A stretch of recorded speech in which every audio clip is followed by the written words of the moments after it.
Hi there and welcome to another video. Today we shall have a look, or a relook as you wish, regarding the Contax T2. I already had made a video in the past concerning this autofocus compact, but as you know I am remaking all my previous videos. So I will start by saying that this is one of my favorite all-time cameras. Since it was launched in 1990, I was a very young man back then, but I was fascinated with its design, the pedigree, everything, and the pictures that it produced at the time. Of course, I was not that I am much better now, but I was pretty penniless back then, and so the camera was out of my reach, but it was never actually out of my mind. And this was one of the very few times that I broke my rule of not spending lots of money on a camera. Not that it was expensive, but it cost me more than 5 or 10 euros, which is more or less the average that a camera costs me. Anyway, it was a good deal because the camera has some marks of wear, but it works a treat, it works really well. It was cheap, it wasn't cheap, it was a fair price, and I really was very pleased to have it. So you might ask, Paul, why are you so fascinated about this? Well, actually, I must tell you that I like Contax cameras. I always did. I also have a Contax 2 from 1930s, which was a rangefinder, and the brand was launched by Zeiss Icon to compact, like in the 30s, 40s, 50s. And so they made rangefinders. When the rangefinder era finally went away, only Leica remained, they came back in the 70s after an agreement with Yashica, and they started to produce SLRs. And in the 80s they had this very weird idea, and they were the first to offer luxury single lens compact cameras, and this was quite novel at the time. In 1984 they introduced the Contax T, which we shall have a video one of these days, and in 1990 they came out with its replacement, this one, the T2. The name T derives from the camera being made, I don't think out of titanium, but at least the outside panels are of titanium. It basically was offered in 3 colors: champagne, that goldish, well, metallic; black, which was expensive, still is very expensive and rare to find; grey, and I think there was even a golden edition, special edition. I was very happy to find this one in grey because I think the champagne version is very vulgar, to tell you the truth, and this is much more subdued. I like it more, but it's a question of taste. So, why do I like this, and why does many people like the Contax T? For its day, it wasn't. It was a compact camera. It was not a micro compact camera, so size is not really its main advantage. Although, let me fetch a member of the family for comparison. You can see that between a reflex camera, in this case the Contax 167 MT, and the Contax T, well, there is a difference in size. And for those of you new to film photography, they are full frame, meaning that they shoot the same size of negative, which is now commonly known as full frame, so 35mm, the normal. The camera is quite heavy, not as heavy as this one, but it is heavy, so it's not a light camera. It's made out of titanium. If it's made out of titanium, I don't think so, because it is really a porky camera for its size. So you've got this styling. The camera was styled by F.A. Porsche in the good old tradition, and this styling cues, they come from the first model, and they are Contax T trademarks. All Contax T series have this sort of I don't know, curves around the top plate. Well, one of the best things about this camera is obviously the lens. Since we are here looking at the front part of the camera, you can see that it is fitted with a Carl Zeiss sonar lens, 38mm, 2.8, T-coated. Sonar lens is a very old Zeiss design featuring 5 elements. I think this lens is the same that equipped the first generation of the T series, so in optical terms, or in optical scheme terms, it is the same as the Rolei 35S, the 40 2.8 lens that some Roleis 35 have, but it's not the same. I mean, optically it is, in terms of construction, number of elements, etc., it's the same, but it was not made by the same manufacturer. This lens is the center of the tensions of the camera, because it is really fantastically sharp lens. Not only just sharp, it has and this is highly subjective, it has a character all of its own. Colors are really vivid. In terms of black and white, the pictures come out looking special, at least to me. But this is very subjective, since I do like the camera, so I am prepared to like it. And this is very important. When we like something, sometimes we overlook things, but I think I am pretty impartial. But I do like this camera and the results that it produces. Anyway, for what it cost back then, it should produce exceptional results, and it does. This category of cameras, fixed lens, high performance compact, is gone. Today only Nikon and Ricoh still offer something like this. The GR and the Nikon A, Coolpix A. The rest are busy, presenting APS cameras with bigger and bigger zooms, with this and that, while having a very small compact camera with a high performance lens is irresistible. Almost, if they were cheaper, because I haven't been able to have one in digital terms, because they are far too expensive for me. Now, the camera, in terms of specifications, it's interesting. You've got this dial here, which basically commands the camera. So we power on the camera like this, and you see that you have the letters AF in green, meaning that the camera is in autofocus. Then we can focus, we can lock the focus to infinity, and then you can manually focus the camera. And you might ask, this is really stupid. Manually focus the camera with a knob. This is so weird, so artificial. Yes, it is. So why did they put it? This camera is not the only one that does this. Most high-end cameras, fixed lens, compact cameras of this era have this feature. In my opinion, this is very useful to turn the camera into a sort of snapshot mode.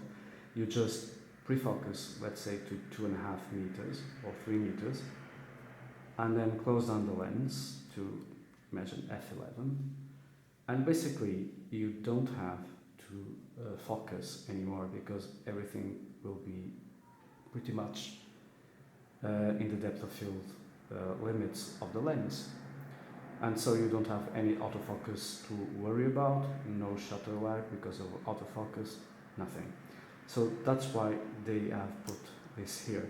So it's great for street photography, and of course there are some subjects which the camera cannot focus, but I think the main reason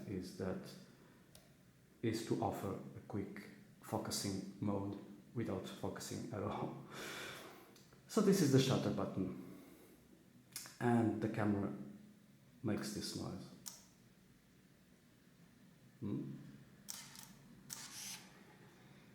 The first you hear that click is the autofocus. It's pretty quick to focus. It's also fairly quiet. Again, I am in a room that's not very acoustically efficient, so any noise is widely amplified. This is just a coin, so you see it reverberates a bit. So it is a silent camera, and it has a built-in motor to advance the film. Here you have the exposure indicator, which tells you how many exposures are left in the film. It's digital. And here it is very nice and weird, completely flushed, is the exposure compensation dial. So I use it like this, just with my finger on it. And there is a window here, and you can manually correct exposure from -2 to +2 stops, of course. The camera is very well finished. It takes a lithium battery CR123, which is widely available. And in terms of controls, this is the self-timer, this is the rewind, if you want to rewind the film before it ends. And that's it. You have more controls on the camera body. The rest are here. So the camera is an aperture priority fixed lens compact, meaning that you set the aperture and the camera sets the speed for you.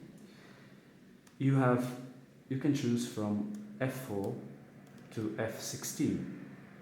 I know that this does not make sense, and I'm already hearing some of you saying, hey, wait a minute, you said that the camera was equipped with an f2.8 lens, so why 4?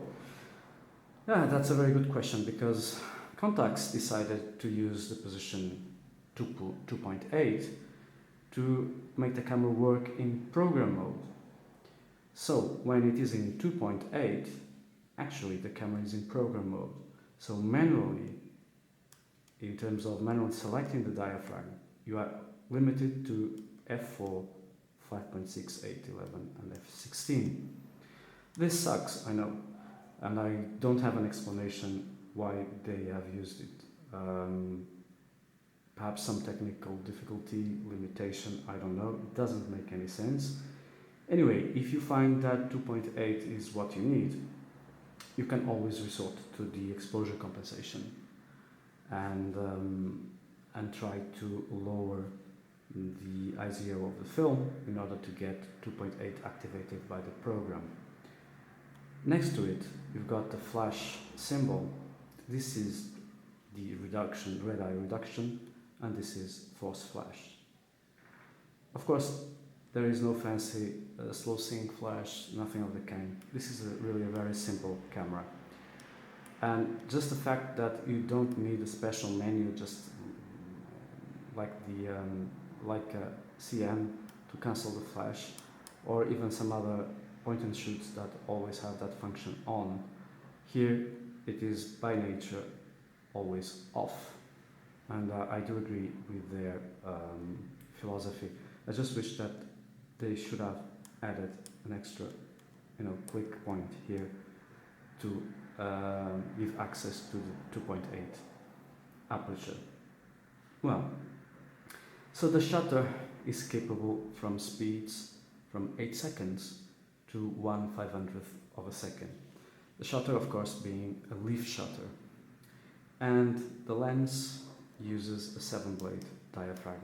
So this is not really your cheap compact that uses a shutter that acts as a diaphragm. So this has a real shutter and a real diaphragm separated from each other. Really nice results are possible with this camera. It ought to be, and they are. Now, let me show you the Contax T2 inside, and again, you see that the camera is basically made out of metal. I cannot really tell you that this is titanium. It can be, I don't know. I am not really that sure. The camera seems to be made out of metal, but it isn't. The camera in reality is made in plastic and is covered in metal, has a metal door, and they have installed here a metal plate over the plastic. So I don't know if this is to fool anybody or just to help the film flatness. You can see the DX coding contacts here, and speaking about that, the camera accepts films from 25 ISO to 5000 ISO, and I think that's too much, because with a leaf shutter camera limited to 1/500th of a second, fast films are a bit out of the question, except for very special occasions. But anyway, it's there. Now, let's talk about for a while about the viewfinder. As you may have seen, the viewfinder is here. This is a compact viewfinder camera. It's not a rangefinder because it is autofocus. It's not an SLR. It's a compact camera with direct view. So you always have problems at close range, especially between what you see and what the camera actually sees, because what you see is not what the lens sees. Anyway, this viewfinder is very, very nice. It's fairly big for a compact. It is very bright. It's sharp. It's very nice to use. I like to use it a lot.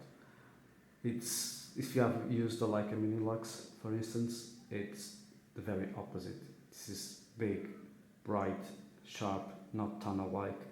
This is a real expensive viewfinder. From all the cameras that I have, I just have this, the Ricoh GR, and then the Nikon 35 Ti, and of course the Leica CM. This viewfinder is the best of them all, although the Ricoh features LCDs that have a dynamic parallax error correction, which is also nice. And it's not, I can confess also that the Ricoh is, along with this one, my favorite point and shoot. These are not really point and shoot cameras, because these were very expensive cameras for such a thing. These are, I would say, okay, point and shoot, high quality compact cameras that cost a lot of money back then, but they were very capable performers. So this one, along with the Ricoh, is really what I like. Anyway, like I was saying, the viewfinder has some information. You don't have all the speeds that the camera is going to use, just the approximate speeds, 500, 250, 125, 30, and LT, which means long time. So long time, be prepared, because it can be something between 1/8, 1/5 of a second, or 8 seconds. Anyway, you have two arrows, to help you manually focus the camera. You've got the exposure composition symbol, and that's it. But it is important to know what the camera is doing, or at least in terms of knowing if the picture has a chance of being blurred or camera shake or something like that. But this viewfinder is really, really nice without information or not. It is very nice. But for me, having some information is the icing on the cake. Well, really, this is more or less what I had to say about the Contax T. Now let me just tell you from my experience what I think you should be prepared, or what I don't like so much. First, the lens barrel is it's very small. So I normally tend to rotate this first part, which is stupid really because it doesn't move. And so, although it clicks quite precisely, so it's a bit too small. And for people who have big fingers, it might not be very easy. It's not my case. But anyway, if I have some difficulty, I can imagine people who have long fingers or big hands, so it's might be a problem. Another problem is the relatively stiffness of this button here, but I must be this camera is well used, so it can be a problem of my camera in particular. Sometimes when we hear this noise, like this, so